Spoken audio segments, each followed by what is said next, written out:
আমাদের সবচেয়ে বড় সম্পদ হলো আমাদের ঈমান, এবং এই ঈমান ধরে রাখা অত্যন্ত কঠিন, কারণ পৃথিবী তার পরিণতির দিকে আগাচ্ছে, অর্থাৎ মহাপ্রলয় হবে, সব ধ্বংস হবে, সেদিকে আগাচ্ছে।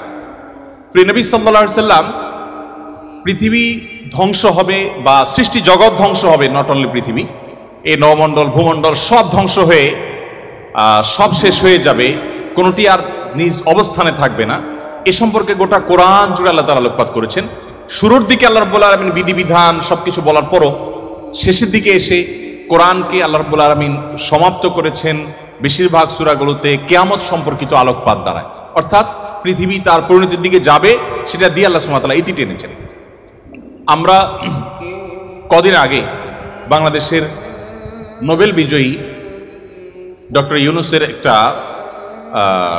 সাক্ষাৎকারের একটা অংশ বিশেষ, বোধহয় ডয়চে ভেলের একটা সাক্ষাৎকার, এটা আমরা দেখেছি। যদিও সাক্ষাৎকারটা পরে কোনো কারণে বা কোনো যৌক্তিক অযৌক্তিক যে কারণেই হোক আমরা দেখতে পাই না ওই পেজে, আমি শুনেছি, আপনারা অনেকে হয়তো শুনেছেন। তিনি বলছিলেন যে পৃথিবী তার গন্তব্যের দিকে, ধ্বংসের দিকে এগিয়ে যাচ্ছে, এবং তিনি অন্য পার্সপেক্টিভ থেকে বলেছেন নিশ্চয়ই, কিন্তু আল্লাহ রাব্বুল আলামিন যা বলেছেন সেটি আমাদের সবাইকে উপলব্ধি করতে হবে এবং সেই গন্তব্যে আমাদের যেতে হবে, আমরা যাচ্ছি সেদিকে। পৃথিবী যখন তার গন্তব্যের দিকে বা সৃষ্টি জগৎ যখন তার গন্তব্যের দিকে এগিয়ে যায়, তখন যত বেশি এগিয়ে যাবে ঈমান মানুষের জন্য ধরে রাখা তত কঠিন হবে। আমরা সেরকম একটা সময় পার করছি।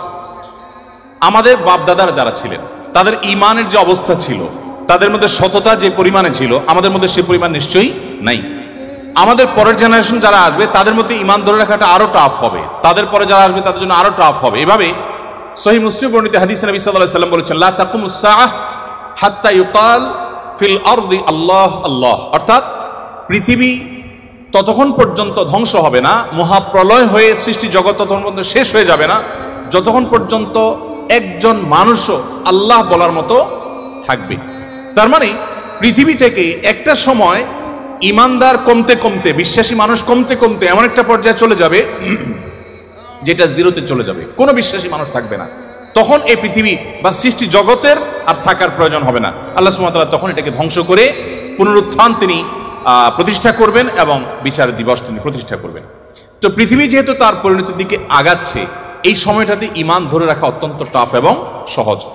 মুসলমানের সন্তান হিসাবে, বাই চান্স মুসলিম হিসাবে, আমরা আমাদের ঈমানের কেয়ার করা, ঈমানের পরিচর্যা করার প্রয়োজনটা আমরা অনুভব করি না। আমি আজকের এই অনুষ্ঠানের মাধ্যমে আপনাদেরকে উদাত্ত আহ্বান রাখতে চাই, আসুন আমাদের ঈমানের যত্ন করি।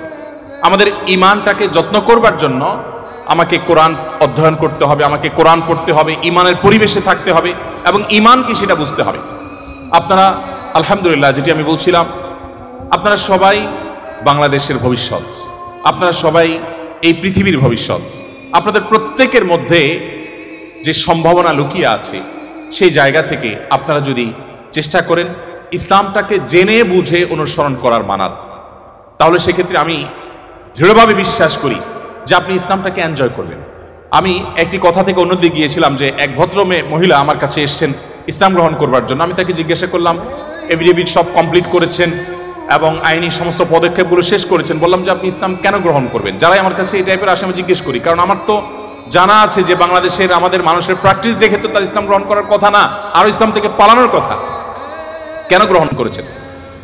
তো তিনি বললেন, ইসলাম সম্পর্কে আমি বই পড়েছি, এই বই আমাকে প্রভাবিত করেছে। আবার কোনো কোনো ব্যক্তিকে আমি দেখেছি, তাদের ব্যক্তিত্ব দেখে, নিশ্চয়ই সেরকম ব্যক্তিত্ব খুবই কম, দেখে আমি প্রভাবিত হয়েছি। গোটা পৃথিবীতে আপনারা বিশেষ করে পশ্চিমা দুনিয়ার খবর রাখবেন নিশ্চয়ই, সেখানে প্রতিদিন ইসলামে আসা মানুষের সংখ্যা বেড়ে চলেছে এবং পুরুষদের চাইতে মেয়েদের মধ্যে ইসলাম গ্রহণের সংখ্যা অনেক বেশি, প্রবণতা অনেক বেশি। কেন? যেখানে নারী অধিকার নিয়ে এত কথা বলা হয়, নারীদের অধিকার দেওয়ার জন্য এত আয়োজন নেওয়া হয়, এত উদ্যোগ নেওয়া হয়, সেই সমাজে কেন, সেই সমাজের নারীরা কেন ইসলামে আসছে এবং সেখানকার মুসলমানরা কেন ইসলামে আসছে, এই বিষয়টা নিয়ে আমি একটু স্টাডি করার চেষ্টা করলাম। আমার কাছে দুটি জিনিস পরিষ্কার হয়েছে। নাম্বার এক, তারা কোরআন পড়ে। যারাই ইসলামের পথে এসেছে তাদের বেশিরভাগ মানুষ কোরআন পড়ে ইসলামে এসেছে। এবং ওমর রাদিয়াল্লাহু তাআলার কথা আপনারা জানেন, গোটা পৃথিবীর ইতিহাসে প্রবাদ তুল্য শাসকদের একজন, ন্যায় বিচার প্রতিষ্ঠার ক্ষেত্রে দৃষ্টান্ত স্থাপন করা মানুষদের একজন, সে ওমর রাদিয়াল্লাহু তাআলা আনহু। তার ইসলাম গ্রহণের ইতিহাসও আপনারা জানেন। তিনি কিন্তু নবী সাল্লাল্লাহু আলাইহি সাল্লামকে হত্যা করার দায়িত্বে নিয়োজিত হয়ে সে দায়িত্ব পালন করার জন্য যাচ্ছিলেন। প্রতিমধ্যে তিনি তার বোন ভগ্নিপতির কণ্ঠের তেলাওয়াত শুনেছেন। এই ঘটনা বিভিন্ন ভাবে বর্ণিত হয়েছে, আপনারা জানেন। সেই তেলাওয়াত তাকে এতটা প্রভাবিত করেছে যে তিনি হত্যার পরিবর্তে বরং মুহাম্মদ সাল্লাল্লাহু আলাইহি সাল্লামের কাছে হাত দিয়ে তার হাতে ইসলাম গ্রহণ করেছেন। তার মানে কোরআন সামান্য একটু শোনার পর তার ভিতরে এরকম প্রভাব পড়েছে। আপনাদেরকে আরেকটা গল্প শোনাতে চাই। তুফাইল ইবনে আমর আদ-দুসি একজন বড় মাপের কবি ছিলেন ইয়েমেনের। শুধু বড় মাপের নয়, আমরা জাতীয় কবি বলি, তখনকার জাতীয় কবির কালচার ভাবে ছিল না। যদি থাকতো হয়তো তিনি ইয়েমেনের জাতীয় কবি থাকতেন তখনকার। তুফাইল ইবনে আমর আদ-দুসি, দুস ওনার গোত্রের নাম। উনি যেহেতু বড় সাহিত্যিক এবং কবি ছিলেন, এবং সেই সময়ে কবি সাহিত্যিকদের অনেক কদর ছিল। বড় বড় রাজদরবারগুলোতে কবি সাহিত্যিকদেরই পদচারণা সবচেয়ে বেশি ছিল, এবং সবচেয়ে বড় পুরস্কারগুলো তারাই জিততেন। প্রশংসা করে রাজাদেরকে বিভিন্ন কবিতা, বিভিন্ন পংক্তি, বিভিন্ন লেখা এগুলো উপহার দিলেই পুরস্কার পেতেন। তো তুফাইল ইবনে আমর আদ-দুসি যেহেতু সাহিত্যিক ছিলেন, ভিআইপি ছিলেন, তিনি মক্কা উমরা করতে এসেছেন। মুহাম্মদ সাল্লাল্লাহু আলাইহি সাল্লাম তখন গোপনে ইসলাম এর দাওয়াত দিচ্ছেন। মক্কায় আসার পর তার বন্ধু বান্ধব যারা মক্কায় ছিলেন কবি সাহিত্যিক, তারা বললেন, দেখো আমাদের এখানে তো একটা লোক তার কথা শুনলেই মানুষ তার জাদুতে আক্রান্ত হয়ে যায়, বাপদার ধর্ম ছেড়ে দেয়। তো তোমার ব্যাপারে আমরা আশঙ্কা করছি যে তুমি এরকম অবস্থার মধ্যে পড়তে পারো। তাহলে একটা বুদ্ধি হলো, তুমি কানের মধ্যে তুলো দিয়ে রাখো, দোনো কানের ফুটো এমন ভাবে বন্ধ করে দাও যে তুমি ওমরা যখন করবা, তওয়াফ করবা, সাই করবা, এই টাইমে যাতে ওই ভদ্রলোকের কোনো কথা তোমার কানে না আসে। অ্যাটলিস্ট এই সময়টা তুমি এভাবে একটু পার করো। তিনি তাদের পরামর্শ অনুযায়ী দোনো কান বন্ধ করে ফেললেন, এবং তিনি ওইভাবে কিন্তু ওমরার কাজ শেষ করলেন। একটা পর্যায়ে তার মনে হলো যে আমি এত বড় সাহিত্যিক মানুষ, বুদ্ধিজীবী মানুষ, পড়াশোনা করা মানুষ, একটা মানুষ কথা বলবে আর আমি গলে যাব, ভুলভাল বললেও আমি সেটা মেনে নেব, আমি তো এত অর্বাচীন না, আমাকে এত ভয় কেন পেতে হবে। তিনি কানের তুলো খুলে ফেলে দিলেন, এবং এরপর তিনি হারামের কোন এক জায়গা থেকে কোরআনের কিছু আয়াতের অংশ বিশেষ তার কানে আসলো। আসার পর তিনি সাহিত্যিক মানুষ, বুঝলেন যে এটা তো এই মানের ভাষা, এই মানের সাহিত্য, এটা তো কোনো মানুষের রচনা হতে পারে না, বা এই ধরনের রচনা তো আমি আগে পড়ি নাই, এটা তো একটু ব্যতিক্রম মনে হচ্ছে। তিনি তখন মুহাম্মদ সাল্লাল্লাহু আলাইহি সাল্লামকে অনুসরণ করতে শুরু করলেন। পেয়ে গেলেন আলী রাদিয়াল্লাহু তাআলাকে, সম্ভবত আলীরই তেলাওয়াত শুনেছেন। তখন আলী রাদিয়াল্লাহু তাআলাকে বললেন, দেখো আমাকে তার কাছে নিয়ে যাও, মুশকিল হলো আমার বন্ধু বান্ধবরা দেখলে তো আমার জাত যাবে, বা তারা আমাকে এমন আছে টর্চারও করতে পারে। তাহলে এক কাজ করো, নিয়ে চলো। আলী রাদিয়াল্লাহু সামনে সামনে যাচ্ছেন, উনি পিছু পিছিয়ে যাচ্ছেন। যে পরে তিনি ইসলাম গ্রহণ করলেন, এবং তিনি অনেক টর্চারের মুখোমুখি হলেন। তার মাধ্যমে ইয়েমেনে ইসলাম ঢুকে প্রথম ব্যক্তি ইয়েমেন থেকে ইসলাম গ্রহণ করা। আমি আপনাকে 50টা ঘটনা শোনাতে পারবো যে মানুষগুলো ইসলাম গ্রহণ করেছেন শুধুমাত্র কোরআন স্টাডি করে, কোরআন পড়ে। আমি আপনাদেরকে আজকে আহ্বান করে যেতে চাই, বাই চান্স মুসলমান আমরা যারা আছি, আমরা একটু ইসলামটাকে বোঝার চেষ্টা করি, আমরা ইসলামটা একটু জানার চেষ্টা করি। আমরা অনেকে মনে করি কোরআন হাদিস এগুলো হুজুরদের সাবজেক্ট, এগুলো শুধু ওনারা পড়বেন, আমরা শুধুমাত্র হুজুরদের মুখের দিকে তাকিয়ে থাকবো আর শুনবো। আপনি সেই ধর্মের অনুসারী, যে ধর্মের প্রথম নির্দেশ কিন্তু নামাজ পড়া নয়, যে ধর্মের প্রথম নির্দেশ কিন্তু রোজা রাখা নয়, যে ধর্মের প্রথম নির্দেশ হলো ইকরা, তুমি পড়ো। আপনি সেই ধর্মের মানুষ, যেই ধর্মে আপনাকে জ্ঞান ভিত্তিক দ্বীন আপনাকে গ্রহণ করতে বলা হয়েছে। আল্লাহ সুবহানাহু ওয়া তাআলা কোরআনে বলেছেন, ফাআলাম আন্নাহু লা ইলাহা ইল্লা। ইমাম বুখারী রাহমাতুল্লাহ আলাইহি কোরআনের পর সবচেয়ে বড় বিশুদ্ধতম আপনার ব্যাখ্যা গ্রন্থ, সেখানে আল্লাহ রাব্বুল আলামিন যে কোরআনে আয়াতে বলেছেন, এর আলোকে ইমাম বুখারী রাহমাতুল্লাহ একটা অধ্যায় রচনা করেছেন। আপনারা জেনারেল ব্যাকগ্রাউন্ডের মানুষ, আপনাদেরকে আমি কিছু এমন তথ্য দিতে চাই যেগুলো হয়তো আপনাদের জানা নেই, এবং সেটা এই জন্য দিতে চাই যে মুসলমানদের জ্ঞান বিজ্ঞানের চর্চা কোন লেভেলে ছিল, বিজ্ঞান তো বটে, সাধারণ জ্ঞানের চর্চাও কোন লেভেলে ছিল। ইমাম বুখারী রাহমাতুল্লাহর যে বুখারী শরীফের কথা আপনারা শুনেন, এই বুখারী শরীফ এটার যে শুধু ইয়েগুলো আছে, টাইটেলগুলো আছে, অধ্যায় এবং পরিচ্ছদের যে শিরোনামগুলো আছে, শুধু এই শিরোনামগুলোর ব্যাখ্যায় ভারতবর্ষের লেখক আছে, সারা ওয়ার্ল্ডের অন্যান্যগুলো বাদই দিলাম। শাইখুল হাদিস জাকারিয়া রাহমাতুল্লাহ আলাইহি ভারতের সাহারানপুরের উত্তরপ্রদেশের, তার লেখা আত-তারাজম ওয়াল আবওয়াব আছে। আপনার এই টেবিলের এই মাথা থেকে মাথা পর্যন্ত হয়ে যাবে সবগুলো ভলিউম রাখলে।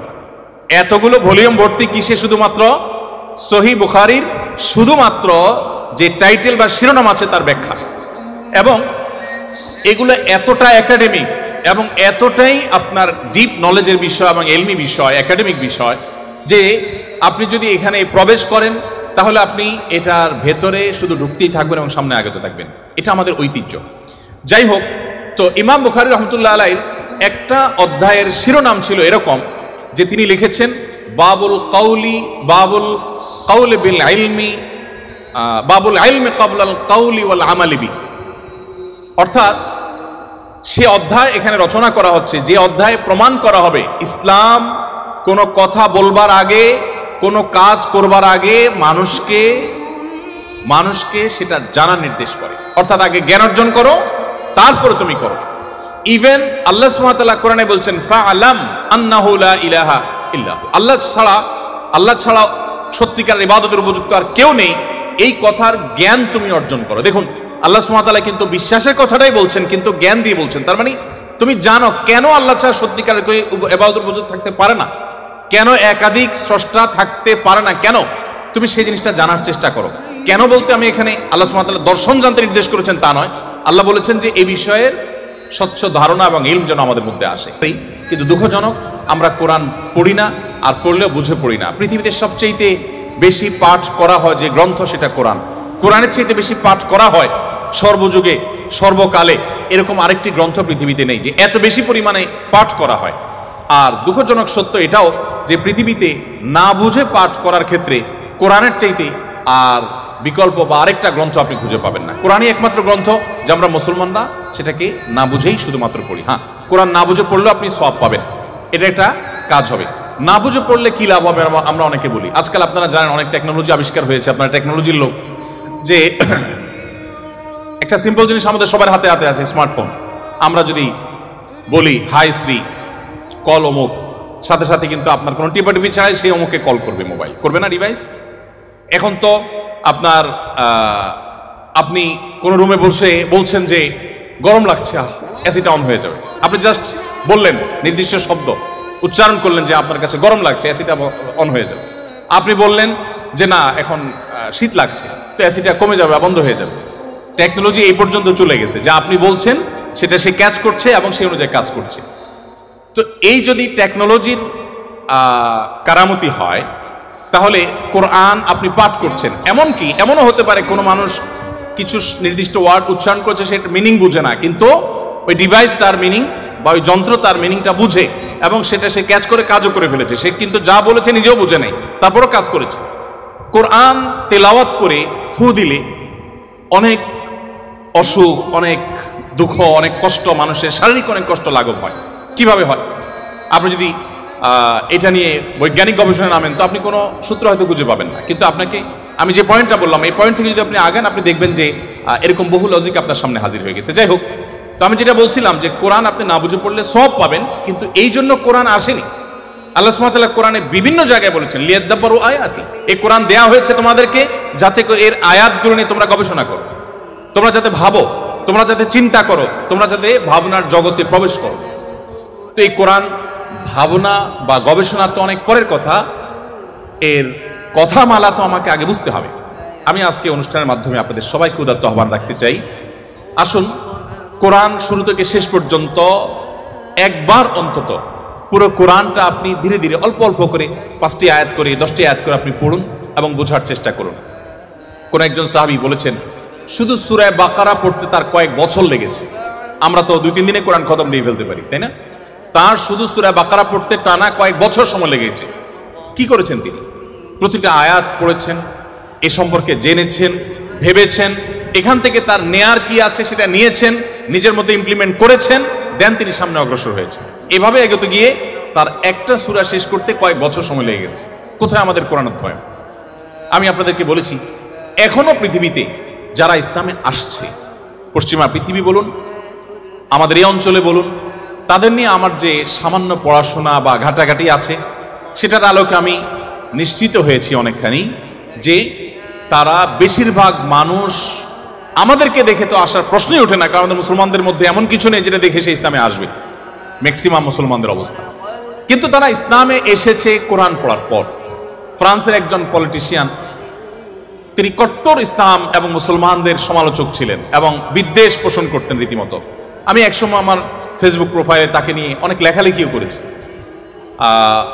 বেশ কিছুদিন আগে আমার অফিসে এক ভদ্রলোক আসেন, রিটায়ার্ড আর্মি অফিসার, আমাকে প্রসঙ্গত বললেন যে এরকম এক ভদ্রলোক ফ্রান্সে ছিলেন, এই নাম তার, তিনি ইসলাম গ্রহণ করেছেন এবং তিনি একটা বিষয়ে অ্যাডভাইস করেছেন। আমি একটু কৌতূহল হয়ে দেখলাম, আমার এর আগে জানা ছিল না, ভিডিওটা ভালো করে দেখলাম ইউটিউবে, দেখলাম যে সেই ভদ্রলোক যিনি ইসলাম এবং মুসলমানদের কট্টর সমালোচক ছিলেন, তিনি একটা সময় ইসলাম গ্রহণ করেছেন। আমি জিজ্ঞেস করলাম যে তিনি ইসলামে আসছেন কি কারণে, তো তার বক্তব্যই শুনলাম, তিনি বলছেন যে আমি ইসলাম এবং মুসলমানদের ত্রুটি ধরার জন্য আমি কোরআন পড়া শুরু করলাম। কোরআন পড়তে পড়তে পড়তে আমি যতই এর ভেতরে প্রবেশ করলাম ততই আমি কোরআনের কাছে সারেন্ডার করতে বাধ্য হলাম, আমি কোরআনের কাছে নিজেকে সমর্পণ করতে বাধ্য হলাম।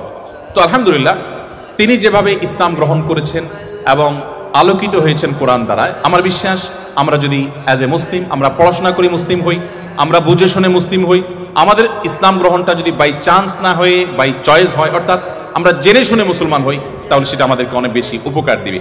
আপনারা অনেকে জানেন কবরে বা আপনার আলমে বারজাক, কবর না বলে বলতে পারি আমরা আলমে বারজাক, মৃত্যুর পরবর্তী যে জগৎ, সেখানে মানুষের দেহাবশেষ যেখানে যে অবস্থায় থাকে সেখানে কিছু প্রশ্ন হবে। এই প্রশ্নের মধ্যে শেষ সম্পূরক প্রশ্ন থাকবে, মা আলামাকা ও মা আদরাকা, তুমি কোত্থেকে জানলে, কিভাবে জানলে। তার মানে ইসলাম চায় আমি যা জানবো ইসলামের কথা সেটাও জ্ঞানভিত্তিক জানবো এবং গ্রন্থভিত্তিক জানবো, জেনে শুনে আমি বিশ্বাস করবো। আল্লাহ আমাদেরকে সে তৌফিক দান করুন। তাহলে আমার প্রথম আহ্বান হলো আপনারা কোরআন পড়বেন, বুঝে পড়ার চেষ্টা করবেন, পুরোটা একবার পড়ে শেষ করার চেষ্টা করবেন। দ্বিতীয়, আপনাদের প্রতি আমার উদাত্ত আহ্বান হলো আপনারা কোরআনের পাশাপাশি আপনার জীবনে একটি বারের জন্য হলেও সিরাত গ্রন্থ পড়বেন। নবী সাল্লাল্লাহু আলাইহি ওয়াসাল্লামের পুরো জীবনীটা একবার পড়বেন এবং সম্ভব হলে একাধিক সিরাত গ্রন্থ আপনি পড়বেন। আমি দেখেছি যারা এখনো গোটা পৃথিবীতে ইসলামে আসেন অন্য ধর্ম থেকে, তাদের বেশিরভাগ কোরআন পড়ে আর বাকিরা প্রিয় নবী সাল্লাল্লাহু আলাইহি ওয়াসাল্লামের সিরাত বা জীবন ইতিহাসটা নির্মোহভাবে পড়ে শেষ করলে তিনি তার কাছে সারেন্ডার করতে বাধ্য হন। মুসলমানের সন্তান হিসাবে আমাদের জন্য এটা খুবই গুরুত্বপূর্ণ যে আমরা একটি সিরাত গ্রন্থ হলে অন্তত পড়ার চেষ্টা করবো ইনশাআল্লাহ। তৃতীয়ত, আপনাদের প্রতি আমার আহ্বান থাকবে যে আপনারা বয়সে, আমি শিক্ষার্থীদেরকে বলছি যে আপনারা বয়সে সবাই তরুণ, মনে রাখবেন আমাদের চরিত্রকে, আমাদের সম্ভ্রমকে হেফাজত করা, এটাকে সংরক্ষণ করা, এটা আমাদের জন্য অনেক বড় একটা চ্যালেঞ্জিং বিষয় এবং এটি আমাদেরকে করতেই হবে। আপনার চরিত্র যদি আপনি নষ্ট করে ফেলেন, আপনার ক্যারেক্টার যদি আপনি শেষ করে ফেলেন, আরও পরিষ্কার করে বললে আপনি যদি বিবাহ বহির্ভূত, অবৈধ এবং অনৈতিক সম্পর্কে আপনি জড়ান, হারাম রিলেশনে আপনি জড়ান, আপনি আর যা হোক আপনি ভালো মুসলমান হওয়ার সুযোগ আপনার জন্য খোলা নেই। কারণ ভালো মুসলমান হওয়ার জন্য নিজেকে নিয়ন্ত্রণ করা শিখতে হয়। দেখুন, আপনি দেখবেন ইসলাম সব জায়গায় শুধু ব্রেক দিতে শিখিয়েছে, ব্রেক, এটা হারাম, এটা করা যাবে না, ওদিকে যাওয়া যাবে না, তার মানে নিয়ন্ত্রণ করা। কারণ মানুষের জন্য যা ক্ষতিকর তা থেকে মানুষকে বাঁচাবার জন্য ইসলাম এই আদেশ নিষেধগুলো দিয়েছে। আপনি বয়সে তরুণ, আপনি যদি নিজেকে কোন একটা লোভ থেকে নিয়ন্ত্রণ করতে না শিখেন, নিজেকে আপনি কন্ট্রোল করা না শিখেন, আপনি কিভাবে সমাজ পরিবর্তন করবেন? আপনি কিভাবে দেশকে, এই পৃথিবীকে আলোকিত করবেন? আপনার দ্বারা কিভাবে আপনার অনেক অসৎ চাহিদা থাকতে পারে, আপনার জীবনে অনেক লোভ, অনেক আকাঙ্ক্ষা আপনার সামনে হাজির হতে পারে, যেটা পূরণ করা আপনার জন্য বিধেয় নয়, অবৈধ। সেগুলো আপনি কিভাবে, সেগুলো থেকে আপনি বেঁচে থাকবেন, নিজেকে কিভাবে নিয়ন্ত্রণ করবেন, এটার এক্সারসাইজটা আপনাকে আপনার তরুণ বয়স থেকে করতে হবে। আল্লাহ রাব্বুল আলামিন একটা নির্দিষ্ট সময় পর্যন্ত আমাদেরকে অপেক্ষা করতে বলেছেন, একটা বৈধ এবং হালাল সম্পর্কের জন্য অপেক্ষা করেছেন। দেখুন, পৃথিবীর যে সমস্ত দেশে এই রিলেশনগুলোর কোনো বিধিনিষেধ রাখা হয়নি, তারা খুব একটা ভালো নেই, তাদের দাম্পত্য জীবনে তারা খুব একটা সুখী নয়। আমরা ভারত উপমহাদেশের মানুষ, আমাদের অনেক কিছুই নেই, আমরা জ্ঞানে বিজ্ঞানে পিছিয়ে, আমরা অনেক ক্ষেত্রে পিছিয়ে, কিছু কিছু ক্ষেত্রে আমরা তাদের চাইতে অনেক বেশি এগিয়ে আছি। তো আমাদের একটা দিক হলো এটি যে আমাদের পরিবারগুলো যত স্ট্রং, আমাদের পরিবারের সম্পর্কগুলো যত মজবুত, আমাদের মধ্যে ভাই ভাই সম্পর্কটা যতটা এখনো ভালো আছে, এই অধপতনের এই সময়ও আমাদের মধ্যে সন্তানের সাথে বাবা মায়ের বোঝাপড়াটা যত ভালো আছে, আমাদের পারস্পরিক সম্পর্কগুলো, স্বামী স্ত্রীর মধ্যকার সম্পর্কগুলো যত ভালো আছে, এগুলো পশ্চিমা দুনিয়া মানুষরা কল্পনাও করতে পারে না। আপনারা আমার চেয়ে নিশ্চয়ই ভালো জানবেন, তারা এগুলো কল্পনাও করতে পারে না। আমাদের এই ভালো দিকগুলো আমাদেরকে ধরে রাখতে হবে। আমরা পশ্চিমা দুনিয়া থেকে জ্ঞান বিজ্ঞান এবং যেগুলো নেওয়ার সেগুলো যেমন গ্রহণ করব, তাদের যে সমস্ত ত্রুটির কারণে তারা সাফার করছে সেগুলোর ব্যাপারে আমাদেরকে সতর্ক থাকতে হবে এবং সেক্ষেত্রে ইসলামের নির্দেশনা মানার কোনো বিকল্প নেই। আপনি আপনার তারুণ্যকে নষ্ট করবেন অন্যায়, অনাচারে, স্বেচ্ছাচারিতায়, অবৈধ কাজে, হারাম কাজে, আপনি নিশ্চিত থাকুন যে এর জন্য আপনাকে দুনিয়াতে মূল্য দিতে হবে। আপনি দাম্পত্য জীবনে আপনার এটার জন্য সাফার করতে হবে, আখিরাত তো পরে আছে। এজন্য আপনার নিজের প্রয়োজনে নিজেকে নিয়ন্ত্রণ করতে শিখুন এবং কন্ট্রোল করতে শিখুন। আমরা বান্দার হকের কথা বলেছি, মানুষের অধিকারের কথা বলেছি, সেটির অংশ হিসাবে আপনাকে এটি করতে হবে। আপনারা জানেন সারা পৃথিবীর সব সমাজেই, এমনকি অমুসলিম সমাজেও একজন মানুষ তার দুজন সঙ্গী যদি রাখেন, অর্থাৎ স্ত্রী আর তাদের কাছে যদি তাদের ভাষায় যদি আমরা গার্লফ্রেন্ডের কথা বলি, যে দুজন রাখেন, তো এটাকে অনৈতিক মনে করা হয়, এটাকে অন্যায় মনে করা হয় সকল সমাজে। যারা অমুসলিম, যারা অবিশ্বাসী, তারাও এটাকে অন্যায় মনে করে। তো আমি যদি এটাকে একটু ভিন্নভাবে বলি, আপনি একজন তরুণ, আপনার যদি আল্লাহ তাআলা নসিবে রাখেন, আপনি বেঁচে থাকেন, আপনার ইনশাআল্লাহ একজন স্ত্রী হবে, জীবন সঙ্গিনী আসবেন। আপনার এখনকার সময়টা, অর্থাৎ বিবাহের আগের সময়টা যদি আপনি বিভিন্ন নারীদের সাথে আপনি সম্পর্ক করেন, আমি মেয়েদের কথা একই কথা বলছি, মেয়েরা যদি ছেলেদের সাথে সম্পর্ক রিলেশন করে এবং এই রিলেশনগুলো আপনার স্ত্রী যিনি হবেন তিনি যদি এখন আপনার কাছে থাকতেন অথবা আপনি তার কাছে থাকতেন, তাহলে কিন্তু নিশ্চয়ই এগুলো সহ্য করতেন না। তাহলে আপনার নিজের চরিত্রকে, আপনার যৌবনকে, আপনার জীবনকে আপনি এমন কাজে ব্যয় করছেন যা আপনার জীবন সঙ্গিনী, আপনার জীবন সঙ্গী যার জন্য আপনি অপেক্ষা করছেন, যিনি আপনার জন্য অপেক্ষা করছেন, তিনি পছন্দ করছেন না। তাহলে এই কাজটাকে আপনি কিভাবে যৌক্তিক বলতে পারেন? এই কাজটাকে কিভাবে আপনি সঠিক মনে করতে পারেন? এই কাজটাকে আপনি কোন যুক্তিতে দাঁড় করাতে পারেন? দেখুন, বিবাহ বন্ধনের বাঁধ যারা তুলে দিয়েছে, আপনি চায়নার কথা আমার চাইতে নিশ্চয়ই ভালো জানেন। চায়নার মতো একটা দেশ, এত পপুলেশনের দেশ, জন্মের হার কোনোভাবে কোনো মেকানিজমে বাড়াতে পারছে না, এত প্রণোদনা দেওয়া হচ্ছে। ইটালির কথা আমি গত কয়েকদিন আগে পত্রিকা পড়েছি, আপনারা নিশ্চয়ই আমার থেকে ভালো জানবেন যে ইটালি, চায়না, অনেক দেশ আছে পৃথিবীতে যারা তাদের জন্মের হারকে স্বাভাবিক করবার জন্য সরকারি প্রণোদনা বিভিন্নভাবে দেওয়ার পরও কোনোভাবে তারা স্বাভাবিক করতে পারছে না। একসময় কিন্তু তাদের জন্মের হার কম থাকার বিষয়টা এরকম ভয়াবহ পর্যায়ে ছিল না। এখন প্রেডিকশন বলছে সামনের দিনগুলো তাদের জন্য অত্যন্ত আতঙ্কের, অত্যন্ত ভয়ঙ্কর। কারণ কেউ সন্তান জন্ম নিতে চাচ্ছে না, দিতে চাচ্ছে না, কোনো প্রণোদনা দিয়েও এটাকে স্বাভাবিক করতে পারছে না। এগুলোর একটি কারণ, অনেক কারণের মধ্যে একটা কারণ হলো বিবাহ বহির্ভূত সম্পর্ককে অ্যাপ্রিসিয়েট করা। যে সমাজে এটাকে যত বেশি অ্যাপ্রিসিয়েট করা হয়, সেখানে পরিবার ব্যবস্থা তত দ্রুততার সাথে ভেঙে পড়ে। আপনি আমাদের কথা যদি বলেন, বাংলাদেশে বিবাহ বিচ্ছেদের হার নিয়ে প্রতিনিয়ত আমরা পত্রিকায় বিভিন্ন প্রতিবেদন পড়ি এবং আমাদের কপালে ভাঁজ পড়ে। আমি মাহফিল বা ইসলামিক প্রোগ্রাম একসময় নিয়মিত করতাম, এবছর আর মাহফিল না করার ঘোষণা দিয়েছি আমরা। তো মাহফিল করতে গিয়ে বিভিন্ন জনপ্রতিনিধি, এলাকার বিভিন্ন নেতৃস্থানীয় মানুষদের সাথে উঠা বসা হয়।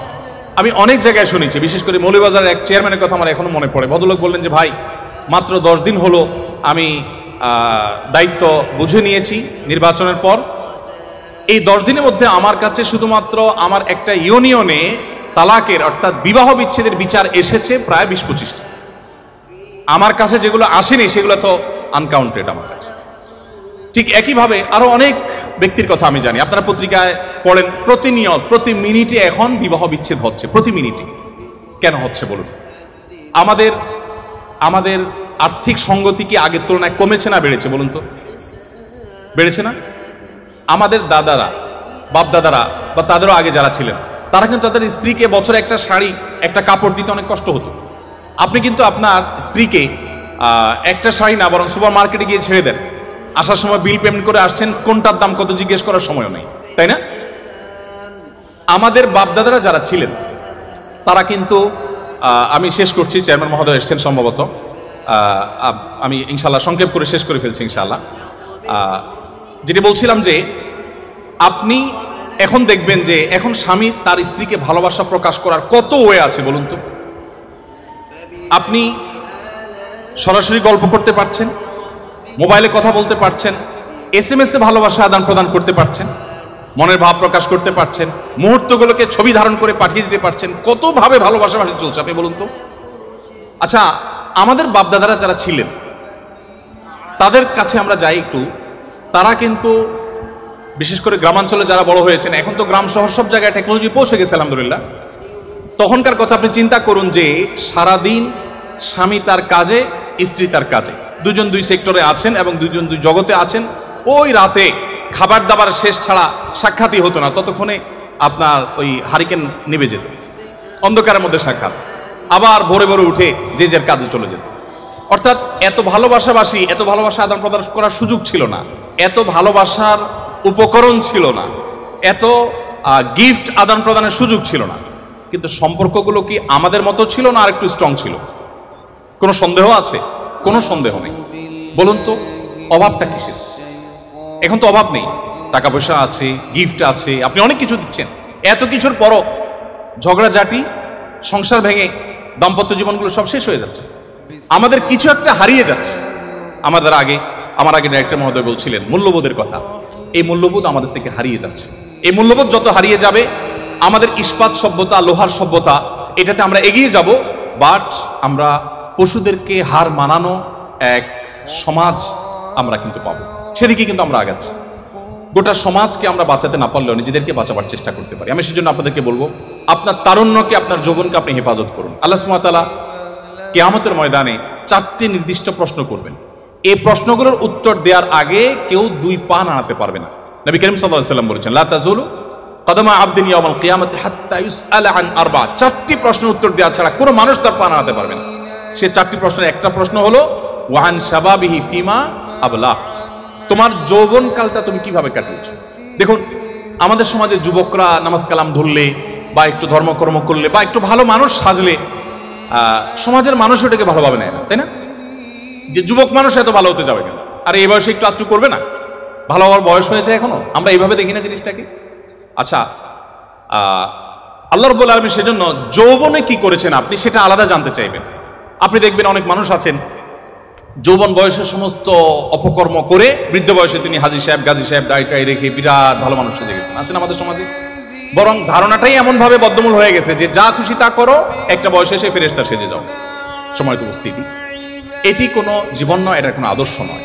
আমাদেরকে আমাদের তরুণ সময়টাকে, তরুণ বয়সটাকে, আমাদের তারুণ্যকে আল্লাহর ইবাদতে, আল্লাহর দাসত্বে, আল্লাহর গোলামিতে কাটানোর চেষ্টা করতে হবে এবং আমাদেরকে নীতি এবং নৈতিকতা এবং মূল্যবোধ ধরে রাখার চেষ্টা করতে হবে। বলছিলাম ইসলামের কথা। ইসলাম দেখবেন সব জায়গায় আপনাকে কন্ট্রোল করতে শেখায়, সব জায়গায় আপনাকে নিয়ন্ত্রণ করতে শেখায়। ত্যাগ আগে, ভোগ পরে। যত উৎসব আছে, আপনি ইংরেজি নববর্ষ বলুন, এটা একটা উৎসব। এরকম যত উৎসব উদযাপন আছে সবগুলোতে দেখবেন শুধু ভোগের কথা বলা আছে, অনলি ভোগ। আপনি 31st নাইট উপলক্ষে যত আনুষ্ঠানিকতা সারা ওয়ার্ল্ডে হয়, ভোগ ছাড়া সেখানে ত্যাগের কোনো অপশন কি আছে? কোনো অপশন নেই। কিন্তু ইসলামের 2টি উৎসব, একটা ঈদ উল ফিতর, একটা ঈদ উল আজহা, এখানে ভোগের কথা আছে কিন্তু আগে ত্যাগ। আপনাকে ঈদ উল ফিতরের আগে ফিতরা দিতে হবে, গরিবের বাসায় খাবার পৌঁছাতে হবে, তাদের হাসি নিশ্চিত করে এরপর আপনাকে হাসতে হবে। আপনি কোরবানির ঈদ করবেন, কোরবানির পশুর গোশত আপনি জবাই করে খাবেন, আপনি গরিবকে দিতে হবে, তাকে মুখে হাসি ফোটাতে হবে, আপনি তারপরে খাবেন। আপনি তো সেই ধর্মের অনুসারী, আপনি তো মানুষের কল্যাণকামী হবেন।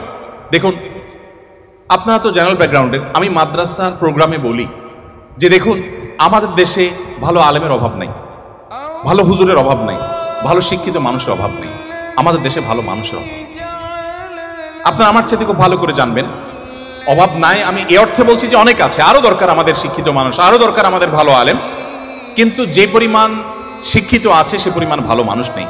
যে পরিমাণ আলেম আছেন, এমনকি আলেম হলেও গতানুগতিক তিনি যে ভালো মানুষ হয়ে যাবেন এমনটা জরুরি না।